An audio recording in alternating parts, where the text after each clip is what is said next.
partir de este momento se está grabando y lo vamos a subir todo en YouTube. Acá a la derecha de la pantalla van a poder encontrar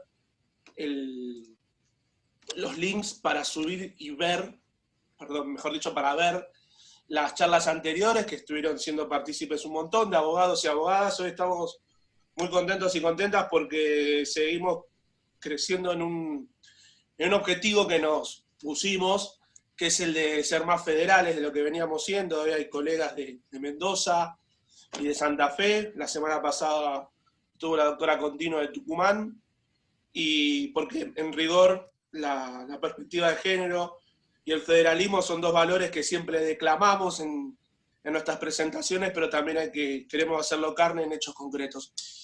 Y bueno, como saben, el ciclo justiciar nació en pandemia, más o menos para meternos en una breve introducción mientras sigue ingresando la gente. El ciclo justiciar nació en pandemia para, bueno, discutir la justicia que fue, caracterizarla, conceptualizarla, una justicia vetusta, anacrónica, que venía en dos ruedas, que se sigue rigiendo con leyes muy antiguas, a pesar de, bueno, de vamos por la ley 27.500 y pico, y nos manejamos con la ley 48, a la sazón tenemos un montón de problemas, pero no solamente queríamos quedarnos con eso, sino que también queremos proponer. Por eso en los links que pasábamos hay todo un trabajo de todo un equipo que participa de esto, haciendo los resúmenes, subiendo los videos. Y bueno, la verdad que no formamos parte de un proyecto oficial de reforma, pero creemos que la reforma es justicia. Y para ello solamente tenemos más de 25 horas de video en este ciclo, de por qué hace falta renovar la justicia. Para eso la caracterizamos y para eso proponemos, porque la justicia evidentemente hay que reformarla, hay que cambiarla, y para ello se requiere debate, consenso en democracia. Y fíjense que, bueno, veníamos con 2 encuentros y no habíamos hablado en ninguno. Ustedes saben que en todos los encuentros son genéricos, digamos, tratamos de no agrupar ni abundar en ningún tema en particular, pero sí tratamos de generar denominadores comunes con los expositores en temas y por supuesto de la trayectoria académica y profesional de cada uno. Y no habíamos hecho ninguno, no habíamos particularizado en crímenes, en la investigación de los delitos y en crímenes de lesa humanidad, en los juicios de lesa, como se les dice. Nosotros desde Nace un Derecho tuvimos una participación hace poco en la causa Mansión Seré 3, que fue como nuestra primera incursión en este tema, y lo hacíamos con franca admiración y tratando de levantar estas banderas que levantan a diario colegas que desde hace muchos años vienen llevando las causas de memoria, verdad y justicia a nivel federal, en todo el país.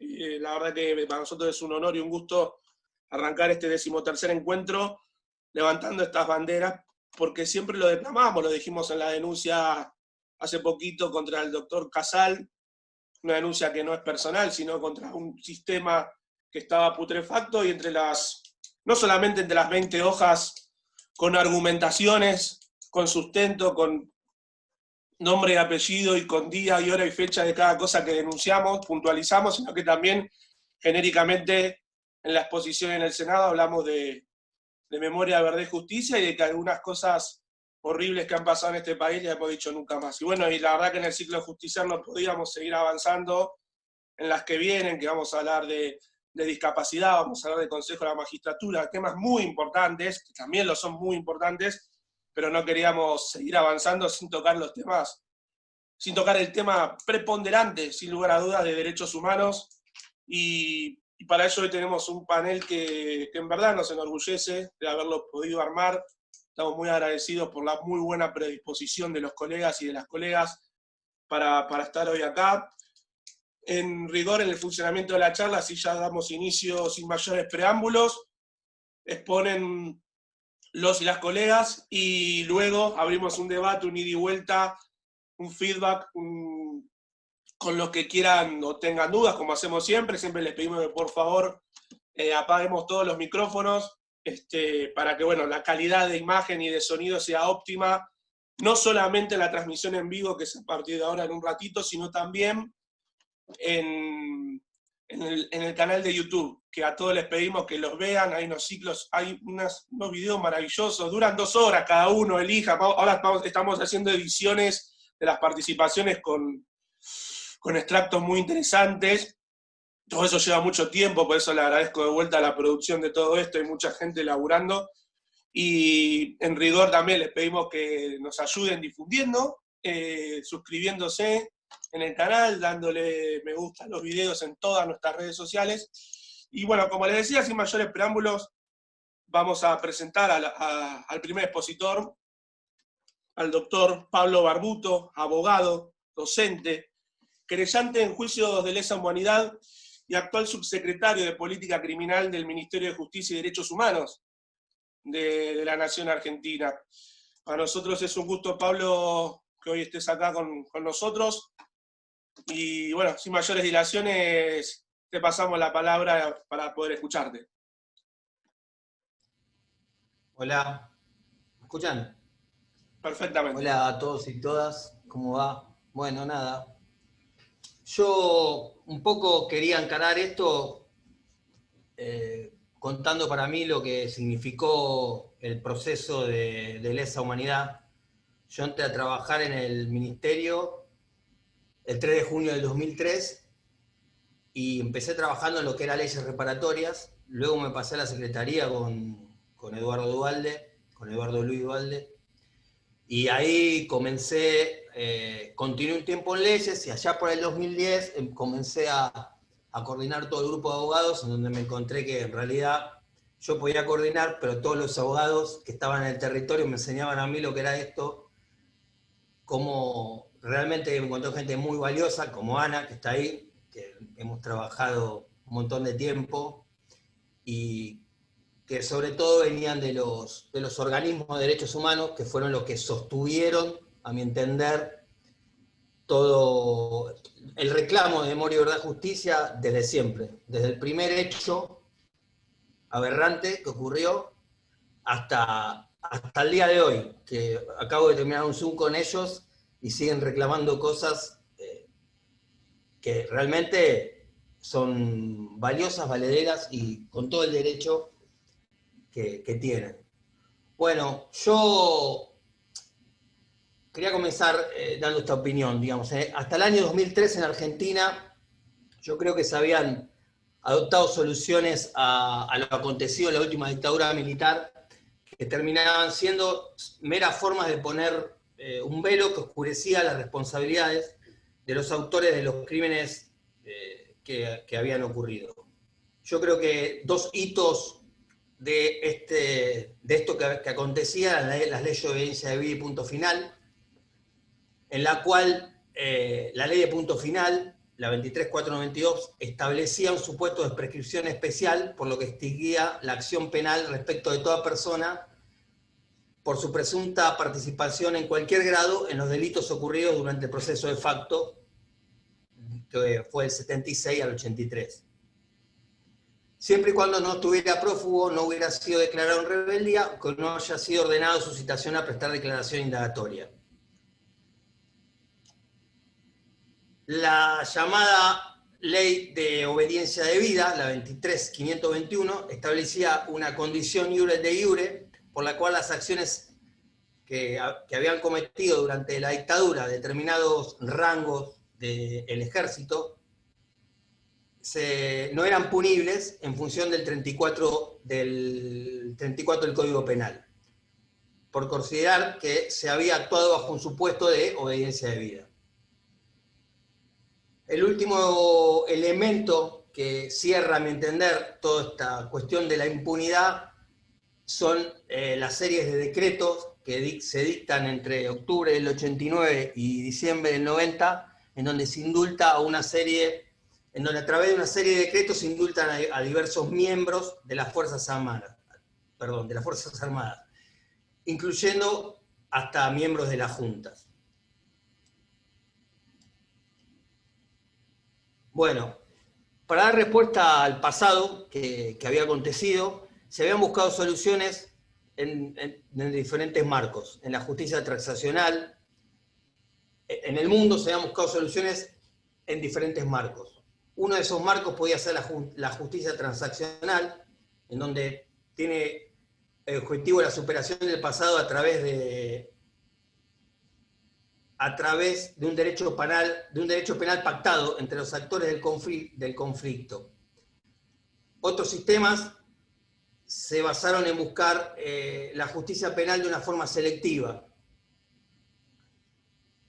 Ambos sistemas necesitan, para ser aplicados, modificaciones normativas que permitían que la totalidad de los crímenes queden impunes. En la Argentina, que estuvo para mí siempre transversalizada por la enorme lucha de los organismos de derechos humanos, nunca se pudo a través de ninguna experiencia normativa cercenar totalmente la capacidad de punición de estos delitos. Por ejemplo, la ley de nulidad establecían que en el caso de apropiación de niños o sustracción de niños, estos delitos no eran aplicables estas normas. Desde el año 2003, a mi entender, y tomando este enorme reclamo de los organismos y con una gran predisposición política, se reabre el proceso de memoria y verdad y justicia. Ya habían sido declaradas en algunas oportunidades inconstitucionales estas leyes. Se dicta la ley de las nulidades de las leyes de obediencia debida y de nulidad. Y con esto empieza a transcurrir lo que es el proceso de memoria y verdad y justicia. Este proceso en donde se decidió juzgar a los responsables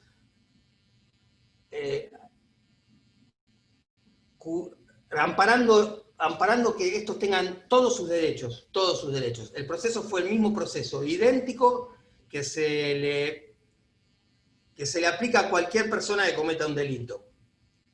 Así, estas personas tuvieron derecho a defensa, todos los procesos, toda la capacidad de recursivas, nunca se salteó ningún tipo de paso en lo que es el proceso, el mismo que se le aplicaba a cualquier persona. Así se comienza con todo el proceso de lesa humanidad, el cual, a mi entender, se potencia, y después, en la última gestión, evidentemente, en la que yo, seguir participando del proceso, seguir participando del Estado, hay una caída evidente de lo que es el interés por estos procesos. Se empiezan a dilatar los juicios, los tribunales no respondían, no había fecha de juicios, no se exige un montón de cosas, los juicios empiezan a ralentizar. Con todo lo que esto implicaba, teniendo en consideración que tenemos imputados de una edad avanzada y que terminaba concluyendo en que estas personas, estos personajes, terminaban no siendo sometidos a proceso, no teniendo condenas. Retomado esto, yo creo que hoy la Secretaría está nuevamente en el camino de impulsar esto. Creo que lo mismo va a pasar desde muchos estamentos del Poder Judicial. Hoy en Argentina hay 592 causas en trámite, de los cuales el 45% se encuentra en la etapa de instrucción, el 41% ya obtuvo sentencia y el 11% está elevada a juicio. Tenemos una situación de pandemia, igualmente hay un montón de procesos que se están tramitando a través de este sistema digital. Y hoy el gran desafío que se está planteando es el continuar profundizando lo que fue, a mi entender, la pata económica de la dictadura y las responsabilidades de las empresas, que tiene una gran complejidad y que se pudo se pudo avanzar mucho en las condenas a los funcionarios de Ford, en algunas condenas en Salta contra empresarios, en las sentencias de Blaquier, que hoy están apeladas, algunas no sé bien cómo están, porque yo desde diciembre estoy, digamos, no estoy al día con el tema, más allá de que es un tema que es un gran interés para mí. Y sobre todo, o sea, hoy creo que ese es nuestro gran desafío. Y otro gran desafío es cómo acelerar los procesos para que no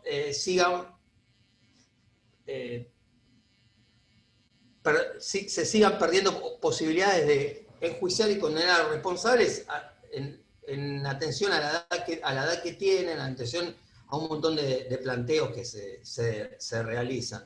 Hoy justamente en el marco de esta reforma judicial, que el proyecto que ha planteado el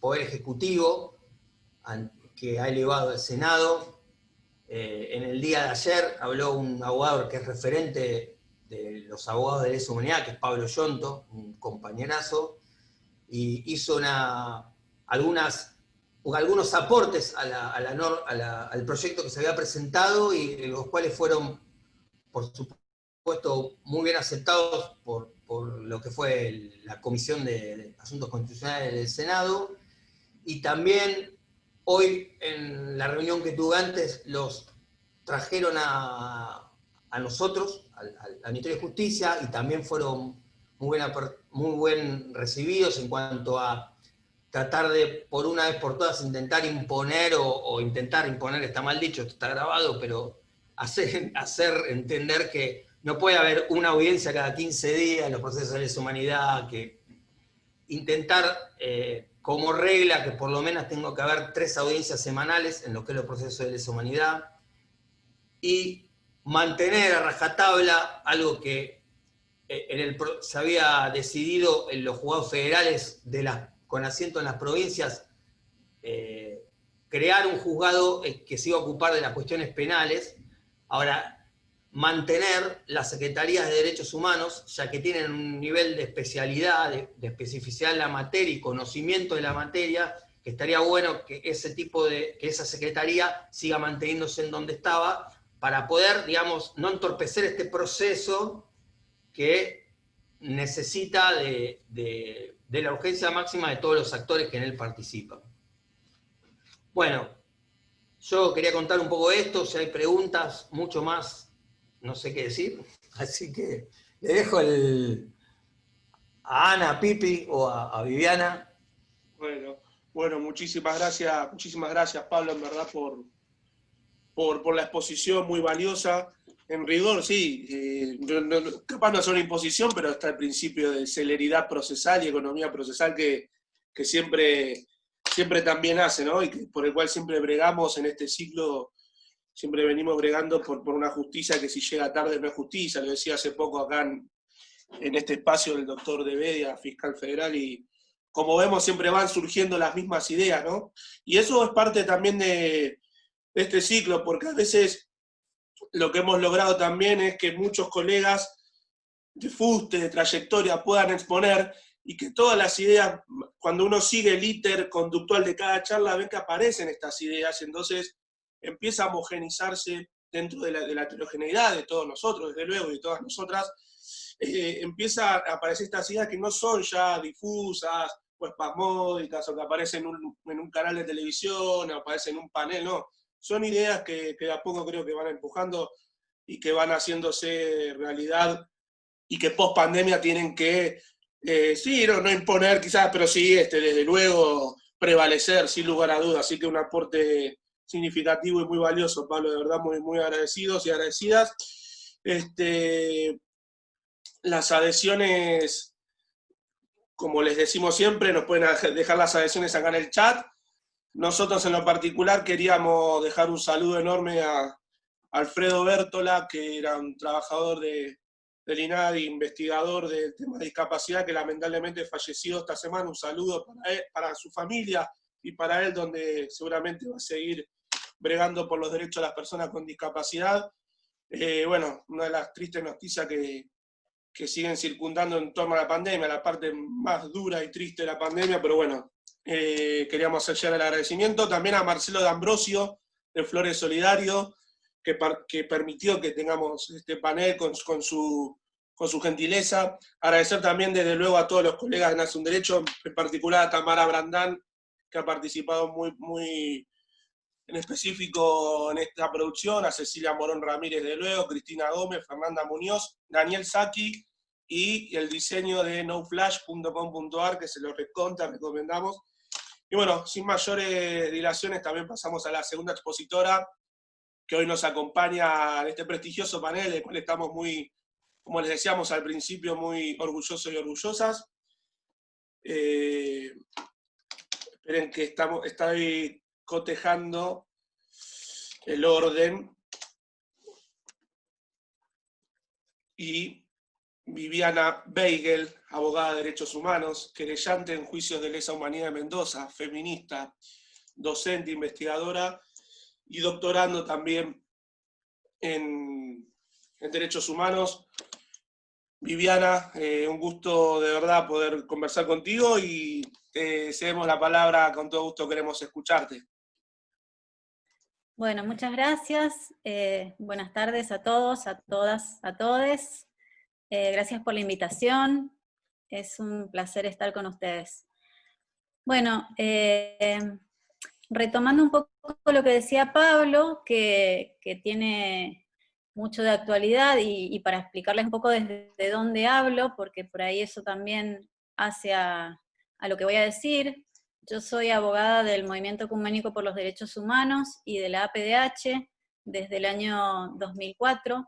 Desde ese tiempo estoy en los juicios de lesa humanidad, que bueno, en el 2005 empiezan ya a instruirse en la provincia de Mendoza, con mucha lentitud, porque bueno, en Mendoza tuvimos una situación especial con relación a la justicia federal, que enseguida se las voy a contar, pero bueno, atravesamos muchas dificultades hasta que llegamos al primer juicio de lesa humanidad que se produce en el año 2010. Pero un poco quería contarles qué son estos crímenes de lesa humanidad o los crímenes contra la humanidad, de dónde venimos y qué estamos juzgando en estos juicios, porque por ahí para poder comprender la dimensión de lo que fue el genocidio en la Argentina. Muchos de ustedes sabrán y habrán leído sobre la doctrina de la seguridad nacional, y cómo esta doctrina, esta sistematización de teorías y de experiencias que tenían que ver con la geopolítica y con la Guerra Fría, comienzan a impactar en la región en la década de los 60 y los 70, y esta doctrina que especialmente se instala en el Cono Sur y en toda nuestra región, comienza a construir esta idea del enemigo interno, esta idea del delincuente subversivo, y también una idea muy familiarista y de los valores de la sociedad occidental y cristiana, y también todo lo que es el ser nacional. Entonces, a partir de esta doctrina que es tomada por el Estado, digamos, porque ya en el 74 empieza a generarse todo un discurso, y sobre todo los discursos oficiales, y toda una normativa relacionada con esto, comienza la persecución con la idea de aniquilar el accionar de los considerados elementos subversivos o grupos subversivos. Recuerden ustedes que ya para el año 74 se dicta la ley 2840, que es la ley de la llamada lucha antisubversiva, y que es la que pretendió legitimar este accionar ilegal, este accionar represivo que se generó en un primer momento a partir de estructuras paraestatales o paramilitares como la AAA, como en Mendoza específicamente el Comando Anticomunista Mendoza. Acá en Mendoza había un comando que se llamaba Comando Moralizador Pío XII, que se dedicaba a perseguir a prostitutas y a asesinarlas. Y todo esto se empieza a estructurar primero desde estos organismos paraestatales, pero después ya se inserta en el Estado, y específicamente, bueno, a partir de la participación de las policías y de las fuerzas militares y de seguridad y del propio Estado, se constituye esto que llamamos la represión a partir de la utilización de los aparatos organizados de poder. En este marco de la construcción del enemigo interno, también se produce la construcción de la enemiga interna, que si bien no lo vamos a leer así en ningún documento de aquella época, ni en las normativas oficiales, ni en los discursos, esto se hizo a partir de la imposición de una idea de la mujer centrada en el ámbito doméstico y de la familia como la base de la sociedad, necesariamente una familia que debía constituirse con los valores estos que les mencionaba de la sociedad occidental y cristiana. Yo en mi trabajo y en todas las querellas que he transitado, nosotros vamos por el 9º juicio de lesa humanidad en la provincia de Mendoza,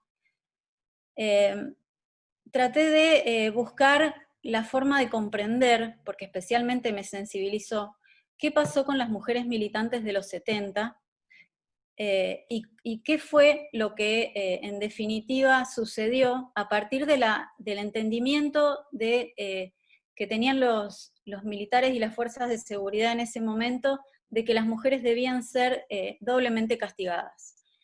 Y esto fue así, efectivamente, si uno escucha los testimonios de las mujeres militantes de los 70 y sobrevivientes de los centros clandestinos de detención, el modo en que se atacó a estas mujeres fue un modo diferencial. Y no digo que hayan sufrido más, sino que ha sido diferente, que ha sido una represión sexualizada, una represión que tuvo por objeto restaurar los roles tradicionales de los que se habían apartado al militar en política o al participar en la vida pública.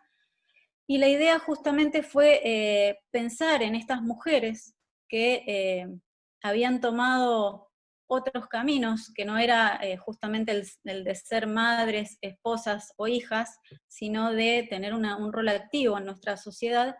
Pensar en ellas, lo que hicieron estos perpetradores y represores fue pensar en ellas como un botín de guerra. Hay varios textos de Rita Segato que son muy interesantes en este sentido, ¿no? Para pensar cómo en los conflictos armados y en los contextos represivos, las mujeres son entendidas como un botín de guerra o como algo que se puede atacar y que es un territorio a conquistar. Eso es lo que en los textos de Rita Segato se puede observar con mucha claridad. Y a partir de este pensamiento de las mujeres consideradas como botín de guerra, o mujeres consideradas como personas que se habían apartado de los roles tradicionales, el ataque dirigido hacia ellas en los centros clandestinos de detención tuvo que ver con un ataque a su sexualidad. La violación en estos contextos, ¿a qué se dirige? A aniquilar a la voluntad de la víctima, a conseguir una persona que está vencida, que está dominada, que está disciplinada, pero este castigo además tuvo como un doble mensaje. Por un lado, castigar a la militante política, a aquella que no cumplía con los roles tradicionales, y por otro lado, mostrarle a los compañeros varones que esa mujer no había sido protegida, entre comillas, por ellos. En esta idea patriarcal de cómo se entiende a la mujer dentro de la sociedad, digamos, como propiedad del varón, como una mujer que puede ser un objeto al cual se puede atacar. Es decir, que el doble mensaje que había ahí en este ataque sexualizado en los centros clandestinos de detención no solamente iba dirigido a las mujeres, sino también a los varones. Por otro lado, obviamente, estos ataques tenían que ver con sembrar el terror, con destruir al enemigo o al oponente que los dictadores entendían en los militantes y en las militantes políticas.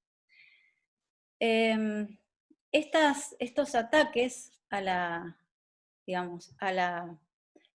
mujer también se producen de la misma forma respecto de las masculinidades. Ustedes, si alguna vez tienen la oportunidad de participar de los juicios de lesa humanidad, van a ver en los testimonios, por supuesto son desgarradores y son realmente muy difíciles de presenciar cuando una es abogada en estos juicios, van a haber testimonios de varones que también fueron atacados sexualmente.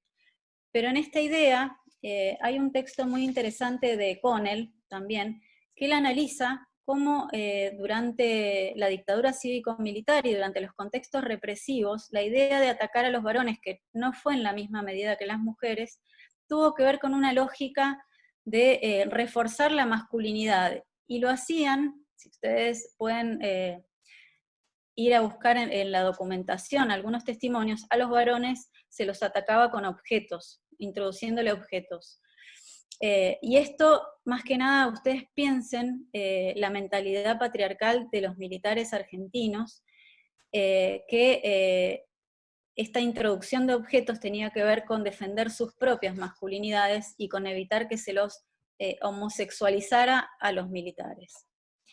Realmente una mentalidad basada en esto de la religión, la sociedad occidental y cristiana, y el pensamiento de que no existen más que binariamente dos géneros. Bueno, todo esto es muy interesante pensar cómo impacta toda esta idea de los ataques específicamente sexualizados hacia las mujeres en la legislación internacional, porque esto también se produce después tanto en la ex Yugoslavia como en Ruanda, y los tribunales para esos genocidios han sido muy productivos en cuanto a la posibilidad de generar normativa que sea aplicable también hoy a los juicios de lesa humanidad.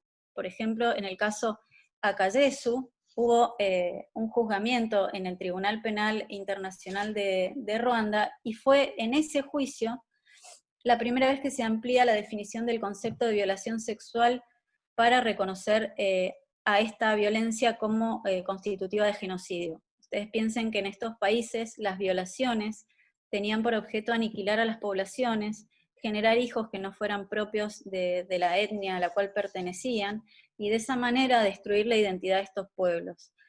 Así que es muy interesante pensar en todos estos tribunales internacionales que después dan origen al Estatuto de Roma y a la Corte Penal Internacional, estatuto en el cual se definen claramente qué son los crímenes contra la humanidad, ¿sí? Bueno, estos tribunales penales internacionales también han sido muy importantes en aportar algo que quizás podamos utilizar hoy en nuestra justicia para pensarla desde una perspectiva de género, que tiene que ver sobre todo con las reglas de procedimiento y prueba que estos tribunales construyen, y que claramente definen en los temas de violencias sexuales algunas cuestiones que tienen que ver con la prueba que son muy interesantes. En primer lugar, el tema de la credibilidad del testimonio de la víctima se refuerza en estas reglas de procedimiento y prueba. Se habla de que no existe consentimiento preconcebido, sino que necesariamente ese consentimiento hay que probarlo, o sea, no hay consentimiento si la víctima dice que no lo hubo, y menos en contextos represivos, cuando hay amenazas, cuando hay violencias, cuando hay coacciones, cuando hay situaciones de detención en un centro clandestino de detención. Y otra cuestión muy importante que hace a comprender cómo con perspectiva de género podemos analizar las violencias sexuales es que la conducta previa, la conducta sexual previa de la víctima, no debe tenerse en cuenta para analizar el hecho en sí, el hecho delictivo. Todo esto está en las reglas de procedimiento y prueba, tanto del Tribunal de la ex Yugoslavia como de la Corte Penal Internacional, y que quizás sean herramientas muy apropiadas para poder utilizar hoy respecto de los crímenes contra la integridad sexual. Pero bueno, como yo les decía, yo participé de muchísimos de estos juicios, vamos por el 9º juicio, y dentro de estos juicios hubo un juicio muy interesante en Mendoza, que fue el juicio a los jueces. Nosotros en Mendoza tuvimos muchísimas dificultades para avanzar en el proceso de memoria, verdad y justicia. Hasta el año 2010 no habíamos podido empezar ningún juicio, y esto en virtud de que en la Justicia Federal de la provincia de Mendoza estaba integrada por los mismos jueces y un ex fiscal que habían participado de la última dictadura cívico-militar, en un rol muy activo, tanto en la persecución política como en la omisión de investigar. ¿Qué hacía esta justicia federal de aquella época?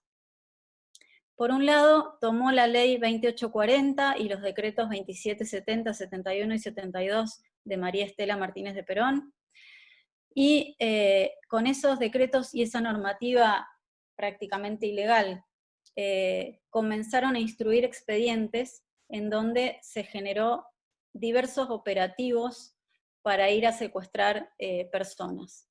Los expedientes de la ley 2840, tramitados por estos jueces, existían como prueba en la Justicia Federal de Mendoza. Los tomamos para poder analizar cuál había sido la conducta del aparato judicial en su conjunto en la provincia de Mendoza, cuál había sido el rol de estos jueces en el aparato represivo, y comprendimos que por un lado en estos expedientes se impulsó la persecución política, y por otro lado, cuando los familiares denunciaban la desaparición de alguna persona, los jueces lo que hacían era omitir la investigación. O sea, prácticamente el expediente del habeas corpus que se presentaba tenía 3 fojas. La primera era la presentación, la segunda era un sello de competencia y la tercera era un archivo provisorio. Es decir que en este mecanismo de actuación de la justicia, lo que logramos comprobar fue que la justicia fue parte del aparato organizado de poder que generó la represión en nuestro país y específicamente en la provincia de Mendoza. Es decir, una de las patas civiles de la dictadura cívico-militar. Bueno, en el juicio a los jueces lo que pudimos comprobar entonces fue esta omisión de investigar, y algo muy interesante que surgió a partir del juzgamiento de más de 103 casos de omisiones de investigar, de los cuales fueron acusados los ex magistrados en la provincia de Mendoza. Algo muy interesante fue el análisis de la violencia sexual respecto de los jueces que habían sido partícipes primarios del genocidio argentino. Y en este sentido, tanto los tribunales nacionales como los tribunales provinciales de Mendoza entendieron que la violencia sexual podía analizarse mediante la aplicación de la teoría de Claus-Roxin en aparatos organizados de poder, y pensar en la autoría inmediata de un ataque violento desde el punto de vista sexual. Y así fue que tanto los militares como los jueces, después condenados a prisión perpetua, fueron condenados también por el delito de violación, entendiendo que su accionar omisivo al momento de las denuncias implicaba la participación primaria en estos hechos al garantizar la impunidad. Bueno, brevemente era eso lo que les quería contar. Hay esta sentencia en el juicio de lesa humanidad, está disponible obviamente en la web, en la página del SIG, y es muy interesante poder verla. También tenemos en la provincia de Mendoza otra sentencia muy interesante en la cual el Tribunal Oral Federal número 1 declara la violencia de género respecto de las mujeres que fueron víctimas de los delitos de lesa humanidad, y tiene mucho que ver con lo que decía Pablo, que es el trabajo de los organismos de derechos humanos en esta lucha por la memoria, la verdad y la justicia, que es incesante, y que permanentemente nos recuerdan lo que ocurrió durante el genocidio argentino y la necesidad de garantizar la justicia para tantas víctimas. Y bueno, la celeridad de la cual hablaba Pablo, que ayer planteó Pablo Yonto, y la necesidad de modificar y de entender que estos juicios son prioritarios y urgentes, teniendo en cuenta que desde hace más de 45 años que hay personas esperando las sentencias. Realmente, bueno, me parece muy importante que se hayan tomado las propuestas del colectivo Mario Bosch para poder agregar esto tan importante que son los juicios de lesa humanidad en nuestro país, para tener un país distinto, ¿no? Un país donde el nunca más sea efectivo. Así que bueno, yo quedo para las preguntas que tengan y les agradezco mucho la invitación. Muchísimas gracias, Viviana, muy elocuente. Un orgullo, de verdad. La verdad que veníamos muy porteño-centristas los primeros encuentros y es fabuloso cómo a nivel federal estas cosas se replican y poder difundirlas y poder compartirlas. La verdad que estaba buscando, mientras te escuchaba, las reglas, los principios y procedimientos de prueba en caso de crímenes sexuales, bueno, esta perspectiva de género que veníamos, bueno, hace poco estuvo Marisa Herrera con Nadia Bustamante, que es otra colega nuestra, y también Silvina Prado y Fernanda Muñoz, se venía hablando de perspectiva de género en clave actual y ponerlo sobre relieve en los juicios de lesa es algo que no, en lo personal no había escuchado nunca y es fabuloso. La verdad que después cuando lo subamos a YouTube lo vamos a poder desmenuzar mejor todo para ver tema por tema y si, bueno, si están las reglas esas a las cuales hacía alusión, bueno, estaba buscando y no las puede ver, te lo agradeceremos y si no después lo vamos a estar subiendo a la página y a las redes nuestras. Sí, si ustedes me pasan un correo electrónico les puedo enviar todo el material, eso no hay ningún problema. Perfecto, bien, excelente, excelente. Muy, muy contentos y contenta con esto, ¿no? Pero bueno, seguimos. Les decía también al principio que acá al costado en el chat pueden dejarnos las preguntas, las inquietudes, los comentarios, críticas de que podamos hacer al respecto. Esto genera mucho, la verdad que genera mucho debate. Y está bueno, no le escapamos al debate jamás. A todo lo contrario, lo propiciamos con todo el mundo, constantemente, con argumentos sólidos como los que acabamos de escuchar recién de Pablo Barbuto y de Viviana Weigel. Y ahora, para completar las exposiciones de este panel, les presentamos a la doctora Ana Oberlin, de Santa Fe, abogada, auxiliar fiscal de la Unidad Fiscal Federal para Delitos de Lesa Humanidad de La Plata. Son los colegas, hace poco estuvimos con Julián Atzat, del Ministerio Público Fiscal, con la doctora Alejandra Giscarbó, y ahora con Ana Oberlin. Porque, perdón, Ana, que justo en el medio de la introducción, pero nos decía, no, el Ministerio, ustedes acusan, en el marco de la acusación al doctor Casal, acusan y nada más, no solamente acusamos no al doctor Casal en persona, sino al obrar a partir de que es designado como procurador interino, sino también que proponemos que estos colegas que vienen trabajando muy duramente desde el Ministerio Público Fiscal proliferen sus ideas y se pongan en debate. No queremos que se superponga a otras ideas, pero sí que se nos permita, y se les permita, sobre todo a los colegas que se vienen formando y vienen participando un montón, que puedan expresarse. Así que, Ana, un gustazo presentarte y nada, te escuchamos. Bueno, muchas gracias. La verdad que buenas tardes, buenas noches ya a esta altura a todos. Un gusto estar en este ciclo y en particular con dos compañeros como Pablo y con Viviana, que vienen hace mucho tiempo remando por estos juicios. La verdad que tanto Pablo como Viviana he compartido con ambos trabajo y el esfuerzo desde distintos lugares, y es un gusto para mí estar con ellos, y en particular quiero destacar esto que vos decías del federalismo y el trabajo que vienen haciendo Viviana y también Pablo Salinas y otros compañeros en Mendoza, porque si hay territorios hostiles, creo que Mendoza es uno de los peores de nuestro país, y ellos han podido construir con mucho esfuerzo, con mucha pelea,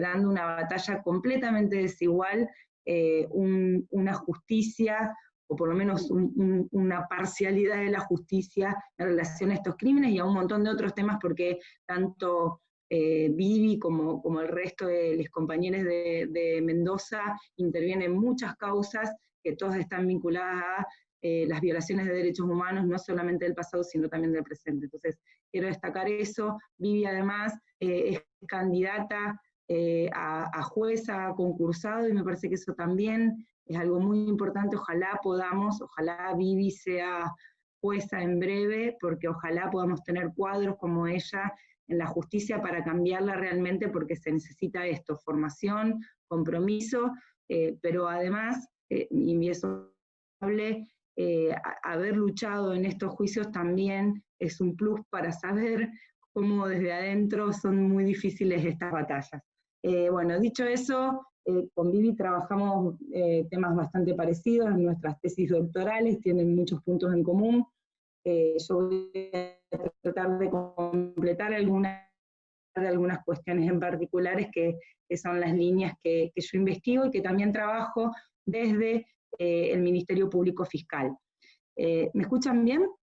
¿Está bien? Porque justo me salió un cartelito como que no estaba bien la conexión. Bueno, esto que planteaba Vivi de esta violencia diferencial hacia las mujeres cis y hacia algunos varones en tantos feminizados, tiene que ver, como ella bien decía y bien desarrolló, justamente con este modelo cuya hegemonía el terrorismo de Estado quería garantizar, porque no es un modelo que vino de un plato volador y que se bajó en esos años, sino que durante los años 70 este modelo machista estaba vigente, y el terrorismo de Estado, entre otras aristas, además de un modelo económico, además de un modelo cultural, un modelo social, un modelo religioso, quería garantizar un modelo sexogenérico que estaba basado especialmente en estos roles completamente binarios, como dijo Vivi, en el lugar, en el ámbito privado para las mujeres, en el ámbito público para los varones,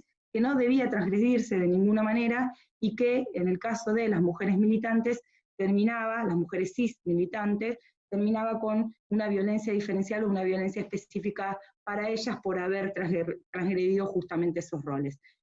Retomando esto un poco de lo que decía Viviana, yo quiero agregar algunas cuestiones que tienen que ver, primero con que esa violencia, que si bien, como dijo Vivi, como dijo algo también Pablo, escuchamos en todos los juicios, quienes participamos en juicios escuchamos continuamente, esa violencia que no es solamente las violaciones, sino que son la desnudez forzada, los abortos forzados, hasta en algunos casos esterilizaciones forzadas, hemos escuchado, distintas violencias, abusos, amenazas de abusos, obligar a escuchar a esas mujeres las violencias diferenciales hacia otras mujeres para hacerles tener mayor terror. Esas violencias no tienen un correlato en el proceso de justicia en Argentina. Si bien el proceso de justicia está sumamente consolidado, como venimos viendo y venimos escuchando, solamente el 13% de las sentencias que hemos tenido, entre las que se incluye, y eso la verdad que es una de las mejores sentencias que hay, la que mencionaba Viviana, solamente el 13% de las sentencias tienen juzgan delitos que sufrieron mayoritariamente o especialmente las mujeres, abusos sexuales, violaciones y también abortos forzados. Lo que menos abortos forzados, solamente un 3% de ese total. Entonces digo, esto que decía Viviana no tiene el correlato que debiera tener en términos del proceso de justicia, que es un proceso, como dije, muy consolidado en Argentina. Ese es el primer punto. El segundo punto en el que quería avanzar, que también forma parte de algunas investigaciones que en mi tesis doctoral, pero también dentro del Ministerio Público, tiene que ver con lo que pasó y el particular ensañamiento justamente basado en ese modelo sexogenérico del que venimos hablando con Vivi, que no solamente se ensañó con las mujeres cis y con los varones en tanto feminizados, sino también con todas las personas que salían de la cis heteronormatividad, especialmente gays, lesbianas, y en particular, y ahora voy a explicar por qué, con las mujeres trans. Cuando una persona era secuestrada y se tenía conocimiento previamente que era gay o lesbiana, algo que yo no lo puedo mostrar, o incluso las fichas, muchas veces en los distintos lugares desde la inteligencia, se dejaba sentado en las fichas de las personas a las cuales se perseguía que eran gays o lesbianas, y esto significaba un mayor ensañamiento al momento de sus secuestros y al momento de estar en los centros clandestinos de detención, tortura y exterminio. Hace muy poco me tocó participar de un juicio en la ciudad de Rosario, en donde un joven niño prácticamente de la UES, que tenía 16 años, fue secuestrado, tenían conocimiento de que era gay, y se ensañaron particularmente por su orientación sexual dentro del centro clandestino de detención en el que estuvo. Lo mismo se sabe y se conoce con distintas compañeras que eran lesbianas que lo pudieron contar y explicar en los juicios ese ensañamiento particular. A eso se suma, hay como dos situaciones, cuando conocían previamente por la inteligencia la orientación sexual de estas personas y sabían que eran gays o lesbianas y por eso se ensañaban, o cuando obtenían algún dato en el momento del secuestro y también eso hacía que se ensañaran en particular. Pero hay también toda otra gama de violencias que también son violencias diferenciales y que son violencias que han permanecido invisibilizadas, igual que las violencias particulares hacia las mujeres cis de las que habló Vivi, y tiene que ver con lo que ocurría con las mujeres trans en esa época. Hay algo importante que destacar acá, que tiene que ver con que la persecución a las mujeres trans en la Argentina, pero prácticamente en todo el mundo, y yo puedo hablar particularmente porque he hecho un trabajo comparado entre lo que pasó en Chile y lo que pasó en Uruguay y en Argentina, era una persecución anterior y que siguió posteriormente al terrorismo de Estado. No fue que solo en el terrorismo de Estado se las persiguió, sino que, y eso es una diferencia con las mujeres militantes cis, sino que sufrieron un continuum de violencia desde antes y después de la dictadura. Pero lo que estamos trabajando con quienes estamos investigando este tema es que lo que hubo es una intensificación de la violencia anterior y posterior durante el terrorismo de Estado. ¿Por qué decimos una intensificación de la violencia? Porque antes y después normalmente quienes las perseguían eran las policías, siempre amparadas en esa pseudo de legalidad o los delitos policiales o algunas normas del Código Penal de la época que permitían que se reprimía y reprimían particularmente lo que llamaban la homosexualidad y también el transvestismo y por otro lado la prostitución. Este es un punto muy importante porque antes era más que nada la policía, después continuó siendo la policía, pero durante el terrorismo de Estado se sumaron todas las fuerzas represivas. Yo hice entrevistas en profundidad a las pocas sobrevivientes que hay, no hay muchas realmente, pero encontré a varias de ellas, e hice entrevistas en profundidad, y es importante hacer hincapié en que durante el terrorismo de Estado todas las fuerzas, y además, otra cosa que varias de ellas me plantearon en estas entrevistas, es que, por ejemplo, en algunos lugares donde tenían algunos acuerdos con la policía, antes del terrorismo de Estado, en particular antes del golpe de Estado, cuando los militares se cayeron esos acuerdos porque intervinieron las comisarías, entonces esos acuerdos que eran acuerdos para estar en situación de prostitución en determinados lugares se cayeron y la violencia se incrementó también por eso. Además de todo esto, se utilizaron los mismos dispositivos del terrorismo de Estado sobre ellas. En particular, fueron llevadas también a centros clandestinos de detención, o fueron puestas en lugares legales de detención, pero se violaron absolutamente todos sus derechos, obviamente, y además se las tuvo en situación de desaparición forzada, porque en la mayoría de los casos no eran inscriptas esas detenciones para ni secuestros. Y en esos momentos de sus secuestros durante el terrorismo de Estado sufrieron una gama de violencias similar a las que mencionó Viviana y a las que mencioné yo en relación a las mujeres cis, pero a las que se agregaban otras que también tenían que ver con ese intento de disciplinarlas y de normalizarlas. Se les cortaba el cabello, algo que también hacían las policías antes y después, pero en particular les pasaba con mucha mayor frecuencia durante el terrorismo de Estado. Se las obligaba a vestir ropa no acorde a su identidad de género, o sea, ropa de varón, y se les rompía muchas veces la ropa de mujer que tenían. Eran violentadas de todas las formas posibles, además de las violencias por medios sexuales.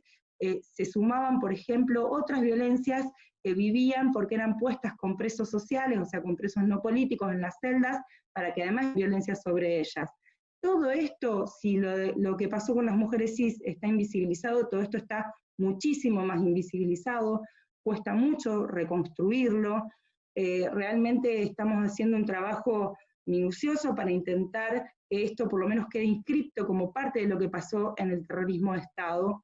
Y hay algunas cuestiones, por ejemplo, importantes que me parece que deben también resaltarse, que tienen que ver con que las mujeres trans, y por eso yo hago hincapié en hablar de ellas, por el hecho de estar en situación de prostitución, en ese momento el único medio de sustentarse ingresos económicos, como ahora fue cambiando, pero digo, en ese momento era práctica, digo, todas las mujeres a las que entrevisté fueron efectivamente, estuvieron en situación de prostitución y fueron secuestradas en muchos casos en la calle, justamente cuando estaban en crisis, porque tenían que ir a determinadas zonas, obviamente, y además de que las hacía más visibles, las hacía más cazables, porque las fuerzas represivas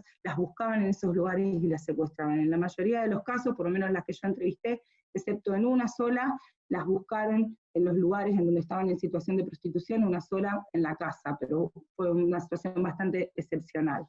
Entonces, como decía, estas violencias están aún más invisibilizadas todavía que las del resto de las mujeres cis, y por eso es importante también hablar de esto y empezar a hablar de esto también en estos procesos de memoria, verdad y justicia, porque también se deben castigar como parte del terrorismo de Estado y como parte de esa violencia que tiene origen, que además es una violencia ejercida, no nos olvidemos, como dice Yelin, por una institución patriarcal y masculina, como son las policías, pero también como es las Fuerzas Armadas en general, unas instituciones, ella dice patriarcales, yo les agrego cis heteropatriarcales, como la justicia que tenemos, cis heteropatriarcal, que esas fuerzas masculinas y cis heteropatriarcales llevaron adelante estas violencias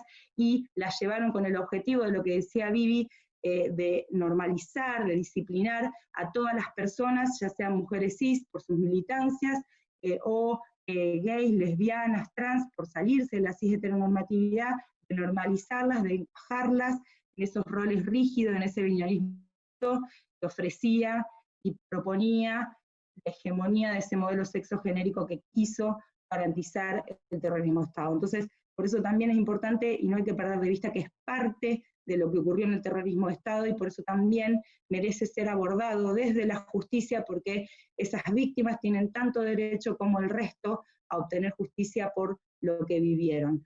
Entonces, quiero hacer hincapié en esto, quiero además, para cerrar, decir dos cuestiones que también tienen que ver con que cómo el movimiento del Ni Una Menos, los feminismos, las disidencias, los colectivos, LGBTI, no me gusta usar esa nominación, pero bueno, los colectivos de compañeras y compañeros y compañeres trans, de lesbianas, de gays, que durante estos años han logrado un montón de avances respecto de las violaciones de derechos humanos que sufrieron y que continúan sufriendo en la actualidad, cómo ese colectivo, cómo la participación de muchas mujeres cis, incluso muy jóvenes, que empiezan a participar y a plantarse como feministas, hizo que esta justicia tenga que escuchar otras cosas, incluso tenga que revisitar el pasado, incluso tenga que revisitar el terrorismo de Estado en clave de géneros y disidencias. Entonces, creo que eso es lo más importante, tener en cuenta cómo todavía nos falta un montón en el proceso de justicia, aunque el proceso de justicia de Argentina respecto de los delitos de lesa humanidad sea considerado único en el mundo y esté muy consolidado, nos sigue faltando un montón, y cómo ese montón de cosas están también sacudiendo esta justicia cis heteropatriarcal que necesita, pero no porque por gusto, sino porque es un deber de quienes somos funcionarios, tener en cuenta esto de la perspectiva de géneros, que es que nunca se sabe bien qué es, pero que básicamente implica visibilizar y visualizar todas estas violencias diferenciales hacia las mujeres cis, pero también a todas las personas que se salen de la cis heteronormatividad, que tanto sufrimiento han traído y continúan trayendo. Entonces, eso nada más para cerrar. Muchas gracias y quedo a disposición para preguntas. Muchísimas gracias, Ana. Muy claro, clarísimo, clarísimo.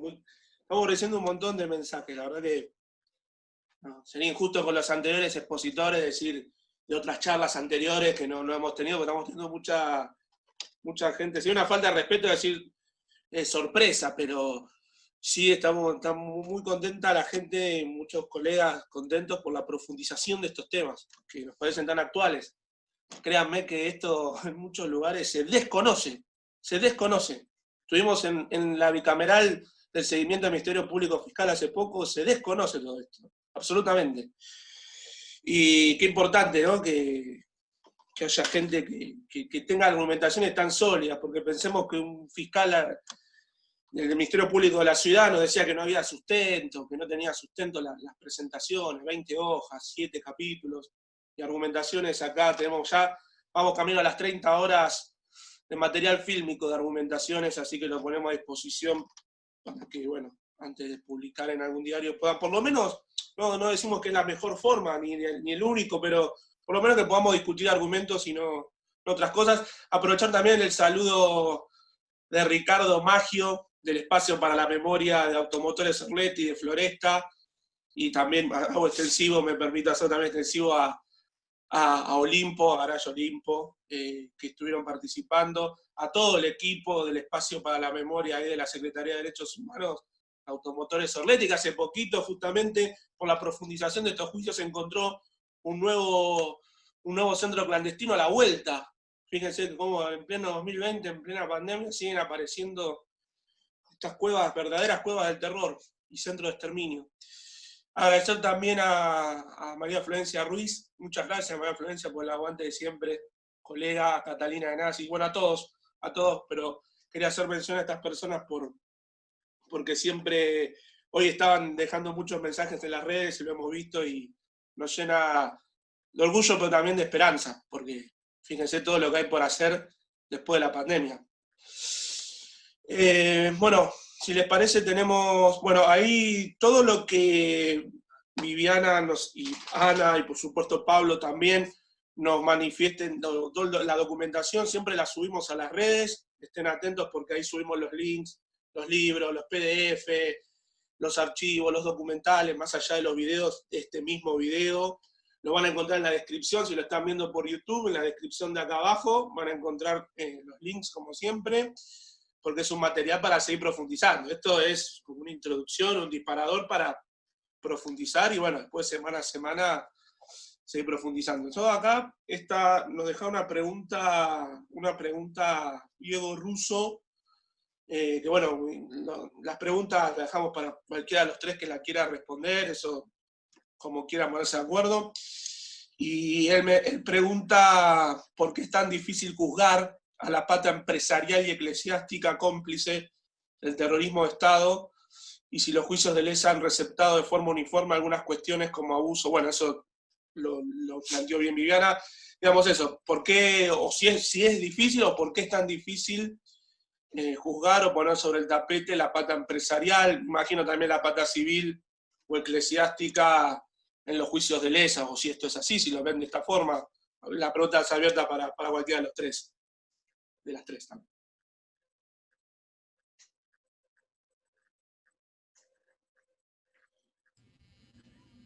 Bueno, nada, yo Pablo, haces. me mando. Yo creo que es difícil primero por una cuestión de poder. O sea, porque no sé si cambió tanto los que tenían el poder en esa época que ahora. Por ahí nosotros estamos más fuertes, pero es una cuestión de poder. Yo qué sé, por ejemplo, ahora está por iniciarse un juicio sobre el que se llama Chaban, que es una apropiación de unos bancos y no se inicia nunca, no sé, siempre tiene un problema el señor civil, que es un señor que todavía tiene cierto poder en lo que es el mercado financiero argentino. Creo que lo eclesiástico es lo mismo, y creo que lo empresarial es lo mismo. Creo que hay que trabajarlo, creo que no hay que flagelarse, porque en los juicios, la responsabilidad de la Alemania nazi también pasó lo mismo. O sea, Bayer terminó siendo un señor que de repente duplicó sus ventas, no duplicó, no sé, vendió 200 veces más gas para matar a la gente, pero era solo, él sabía que vendía gas nada más. Son cuestiones complejas. Y también porque, digamos que, en cómo está visto el derecho, el perpetrador del hecho eran los militares. Y ahí es fácil, tomo una teoría, veo quién manda, autoridad inmediata, también es más fácil, también desde lo... Ahora, lo valioso es que se está profundizando y que hay condenados civiles. Y eso es bueno, ¿no? No sé, por ahí. También hay muchos, no sé, yo sufrí los avatares de papel prensa y bueno, no está bueno, pero sufrí toda la historia. Pero bueno, en Ford hubo condenados civiles y que nos ayudan a entender el proceso, ¿no? Un proceso que quería destruir las bases y para que no pudieran reclamar por sus derechos y homogeneizar las bases altas del poder, que era lo que para mí persigue todo proceso de ese tipo. No sé, es como una idea, pero bueno, hay que trabajarla. Y había otro tema ahí de por qué tardó tanto contraofensiva, alguien había preguntado, el juicio de contraofensiva, si querés así. A ver, Pablo, el juicio Diego Russo creo que preguntó, ¿no? Sí. El juicio de contraofensiva se está haciendo ahora en San Martín, si no me equivoco, ¿no? Yo creo que contraofensiva es un juicio complejo, pero hubo una sentencia contraofensiva en el 2012, que se hizo por código viejo y que la dictó el hijo y condenó a Simón, al turco Simón y a otra persona que, mira, la busqué para decírtela, Feito se llamaba, pobre. O sea, es un juicio complejo porque yo creo también que fue complejo el hecho, entonces como no había centro, como los grandes responsables de eso, de ese operativo fueron los servicios de inteligencia, también eso complejiza su investigación, pero se está avanzando, ¿no? Se está avanzando y bueno, eso es bueno. Tal cual. Yo, perdón, ¿no? Que por ahí suena hasta medio caradura de mi parte hablar entre medio de tres expertos, pero bueno, alguna vez alguno dijo, opinen, sean transgresores. La juventud, bueno, es el punto de inflexión de los nuevos tiempos. Y en verdad, a ver, ahí se conectó de vuelta Ricardo Maggio, quizás lo pueda contar mejor, y perdón, Turco, si lo cuento no con la precisión meridiana que requiere esto, pero en el caso de Automotores Orletti, la pata civil, Automotores Orletti era un centro clandestino de la CIA, ¿no? La pata de la CIA en Sudamérica, o una de las patas, en Argentina seguro, y el dueño del local tomaba café todas las mañanas a la vuelta de Automotores Orletti. El dueño, el que alquiló a la patota ese local, que es un local enorme, que hoy es un espacio para la memoria que les mencionaba recién, falleció hace unos años, inclusive vinieron los hijos al lugar para ver lo que era, y nunca se pudo comprobar, nunca se pudo juzgar, nunca se pudo condenar la participación civil, en este caso concreto de Automotores Orletti, por ejemplo. Aquel que alquiló el local y que de ninguna manera podía desconocer lo que ahí adentro pasaba, porque lo sabía toda la manzana, todo el mundo, no se lo pudo juzgar, e inclusive la anécdota que siempre, y aparte lo hemos visto, lo hemos podido constatar, el dueño, o sea, fíjense esto, cuando se habla de por qué el dueño de un taller en Floresta no se pudo juzgar. Entonces, lo que decía Pablo anuda en términos de que, fíjense, el poder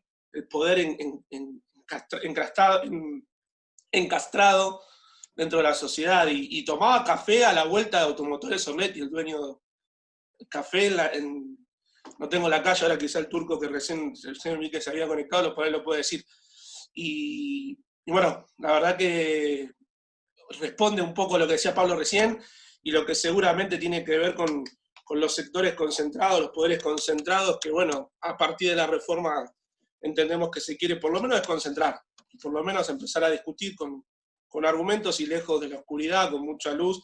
Y a la vuelta Automotores Orletti se encontró sobre la calle Bacacay un ex centro clandestino de detención. Así que, bueno, sí, 2 durante la pandemia, uno en Cava, muy bien, excelente, Ana, gracias, si lo querés, otro, estamos muy por centrista a veces, pero en Rosario se encontró otro, claramente, bueno, el de Cava nos tocó de cerca porque tenemos una cercanía con la gente de Orletti, pero en Rosario se encontró otro en plena pandemia, o sea, siguen apareciendo en el pleno 2020, más de 40 años, la oscuridad y el terror de aquellas épocas. No sé si hay alguna... Sí, perdona, sí.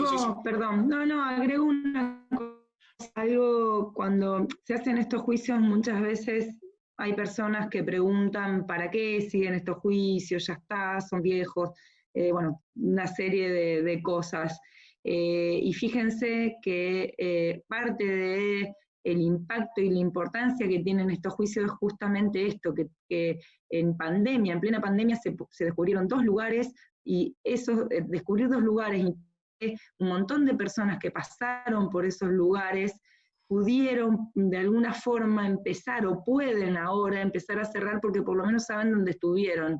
Vivi lo puede contar perfectamente, y Pablo también, la desesperación que implica para personas que estuvieron secuestradas durante el terrorismo de Estado, no saber ni siquiera a dónde.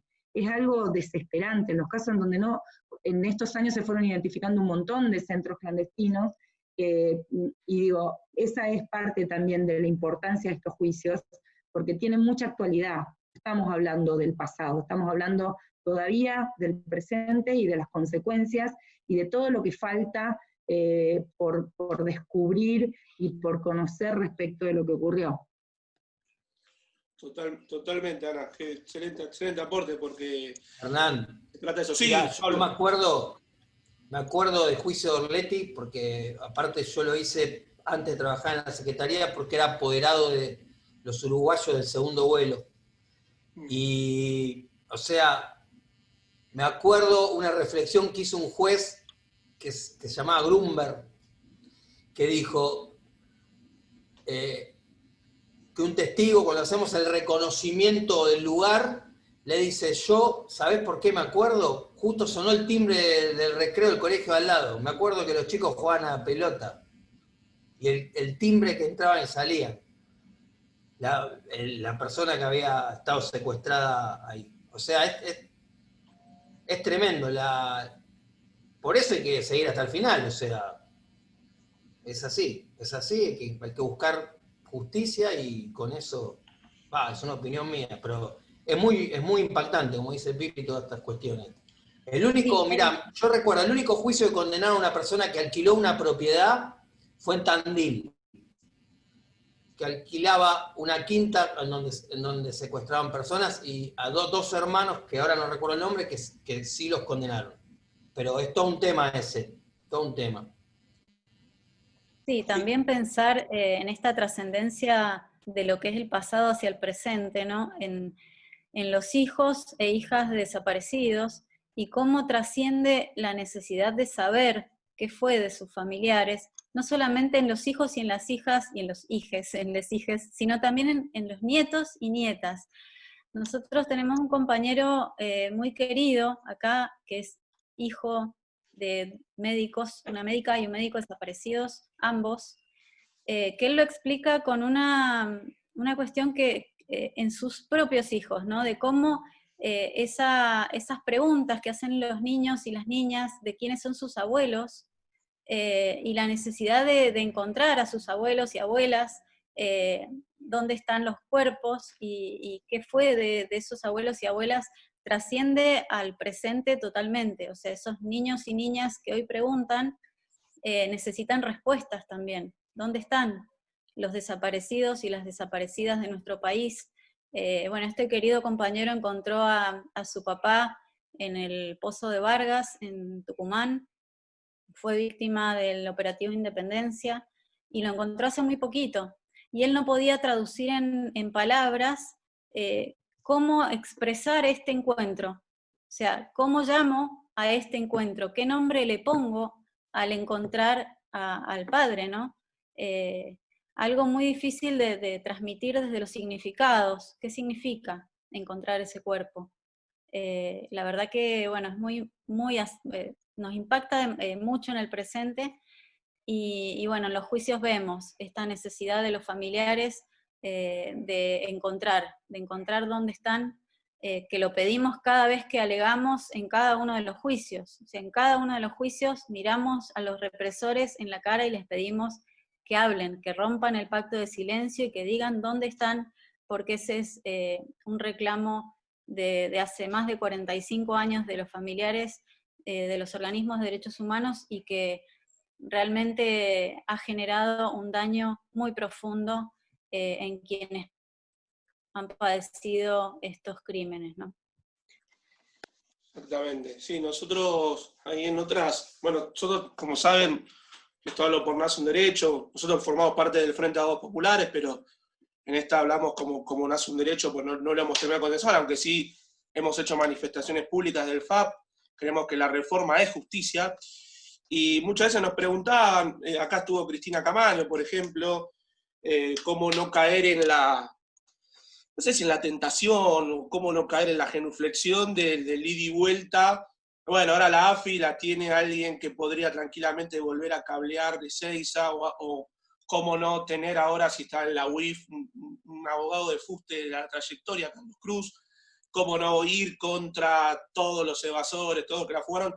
Y cuando vemos reforma, porque se habla, no, la reforma ahora viene a garantizar impunidad, o la reforma viene a buscar venganza, y muchas veces cuando activamos y conversamos con vecinos, vecinas, con colegas, con compañeros y compañeras en diferentes charlas, en diferentes Zooms, para dar pie a la reforma, que quizás le falta mucho, tenemos que hacer una charla entera de reforma, pero siempre utilizamos los juicios de lesa y la caracterización y los principios básicos de memoria y verdad, justicia, las madres, las abuelas, porque no se buscó venganza fíjense, tardó más de 40 años. Hubiese sido mucho más fácil tomar otras medidas más ligadas al Código de Hammurabi que a las actuales, y con memoria, verdad y justicia se pudo hacer justicia sin venganza. Entonces, cuando Ana decía, es el presente, el pasado, también creo inclusive, Ana, si está de acuerdo, es el futuro porque siento un precedente enorme, más allá de las causas de lesa, siento un precedente enorme de cómo percibimos los hijos e hijas de la democracia, o los que también formamos o nos interesan esta perspectiva del derecho, ni hablar si ahora se le agrega la de género y federal, que es algo maravilloso, para el futuro de lo que debiera ser una reforma de una justicia que cuando llega tarde no es justicia, como bien lo decían, si las condenas llegan para personas que fallecieron, o para personas que no se puedan defender, no es justicia, será otra cosa. Y bueno, para nosotros en lógica de lo que es la reforma y de lo que es no buscar venganza, sino de tener un sistema que nos permita tener seguridad jurídica, garantía del debido proceso, Estado de Derecho, democracia y, bueno, a la postre país. Yo no sé si hay alguna pregunta más en el chat, no veo, o alguno que quiera tomar alguna. A ver, es muy interesante estos temas, pero bueno, tampoco queremos abusar del tiempo de los colegas y de las colegas. Si hay alguna consulta, y si no, como siempre hacemos, no sin antes dejar de citarlos para la próxima semana, para todos los miércoles. Desde el Frente de Abogados Populares, toda la semana, lunes, martes, miércoles y jueves tenemos charlas. Las de Nace un Derecho son los miércoles, pero como saben, los lunes y los martes hay charlas, los jueves también.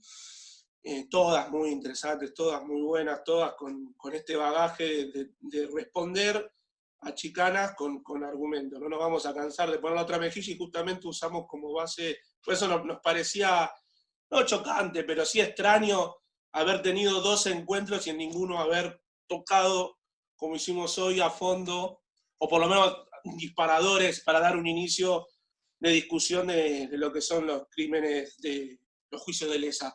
Cecilia Morón Ramírez, Ceci. Estás muteada, Ceci. Ahí va. Ahí va, Hola. Oh, sí, perdón, yo tampoco me di cuenta. Bueno, ¿cómo están todos y todas y todes?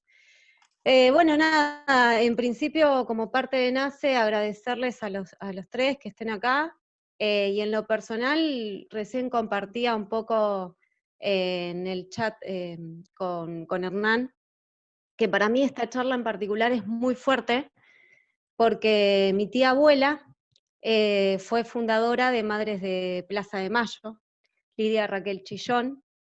Su único hijo fue desaparecido con 16 años, era militante de la UES, fue llevado al Olimpo y hasta ahí llegamos. Lamentablemente, acá fue sacado de San Telmo. Yo vivo a pasos de donde fue sacado. Hoy ese lugar es una galería. Pudimos poner con Barrios por la Memoria una linda losa. Y en particular, bueno, nada, es esto. Para mí es muy difícil hablar de verdad. Tengo el corazón que me hace tuk, tuk, tuk, tuk. Y estoy muy emocionada porque, nada, es muy duro. Y en esto de que hablaban de cómo atraviesa las generaciones. De hecho, mi papá podría no estar, yo podría no estar, porque lo fueron a buscar a los dos. Y mi papá zafó, literalmente, porque se acordó que si tiraba los documentos y lo paraban, lo iban a meter preso, sí, pero por averiguación de antecedentes. Y así zafó. Y su tío lo fue a buscar. Pero si no, mi papá sería un desaparecido más y yo no estaría acá. Y cuento esto porque me parece importante saberlo y porque cuando vemos como esos carteles que anduvieron, el patriarcado y demás, azules ahí, digo, es parte de eso, es parte de esa construcción ideológica patriarcal que cercenó, que planificó y que fue detrás de todos aquellos que salían desde lo heteronormativo, pero desde acá, desde la cabeza, no solamente desde sus elecciones sexuales, de sus orientaciones, de qué era lo que querían ser y representar y manifestar, sino de lo que estaba acá adentro. Y en función de eso, coincido, no me acuerdo si fue Viviana o fue Ana, que dijo que qué es lo que vino a hacer el feminismo. Y vino a traer todo eso también. Vino a traer toda esa revolución, esa forma de ver la vida, una forma de ver la vida equitativa e igualitaria. Entonces, en función de esto, a los que están escuchando y a los que después vean el mensaje, abracen la lucha con perspectiva feminista, porque también es abrazar las causas de los compañeros y las compañeras y les compañeros desaparecidos, torturados. Entonces, pensémoslo en clave de perspectiva y pensemos que esa lucha también fue en esa clave de perspectiva feminista, porque si bien no se decían feministas muchas de las compañeras que estaban, muchas de las compañeras tuvieron que revestirse y ser como ellos para poder mostrarle a sus propios compañeros que ellas también podían luchar por una causa justa. Y también fueron torturadas y, como bien dijo Viviana, doblemente ensañadas. O sea, fue muy fuerte. Y para quienes somos familiares, es muy difícil estos temas. Es muy difícil todavía no saber. Es muy difícil no saber dónde llorar. Es muy difícil. Yo, cuando me voy camino a la ciudad universitaria, lo único que tengo para tocar es un ladrillo con el nombre de él. Mi papá lo único que tiene para tocar es eso. Y mi tía abuela ni siquiera tuvo eso para tocar. Y así de fuerte son las cosas. Y así se vive. Entonces, cuando nos preguntan por qué militamos, por qué luchamos, por qué nos enojamos, por qué esto, por eso. Por todos y todas y todos ellos que lucharon y que estuvieron ahí, que nosotros tenemos una responsabilidad histórica. Entonces, en ese sentido, yo les agradezco todo el laburo que vienen haciendo Y Viviana, que llegue esa jueza, porque necesitamos juezas así, te necesitamos ahí, necesitamos esto. Los que estamos acá y los que todavía no vinieron y los que están en tránsito de convertirse en estos hombres y mujeres, ¿sí? Así que nada, eso, simplemente. Muchas gracias. Y perdón Ceci. que me emocioné, pero la verdad que a mí me lloraría mucho, pero bueno, gracias. Gracias, Ceci. No, mucha fuerza transmite tu testimonio, nos transmite más ganas todavía. Al contrario, mucha fuerza nos transmite. Así que muchísimas gracias, Cecilia, una de las hacedoras, no digo de producción, pero sí hacedora de todo esto, entre bambalinas, con todos los que les mencioné antes y con todas las que les mencioné antes. Un laburo enorme, vamos por el 13º, la semana que viene, 14º encuentro. Así que bueno, como hacemos siempre, no habiendo más consultas y siendo 8:30, que era el horario pactado, no dejándolos de invitar para la semana entrante, como les decía con anterioridad, para seguir, no solamente como mencionábamos, formándonos, debatiendo y consensuando, sino también proponiendo.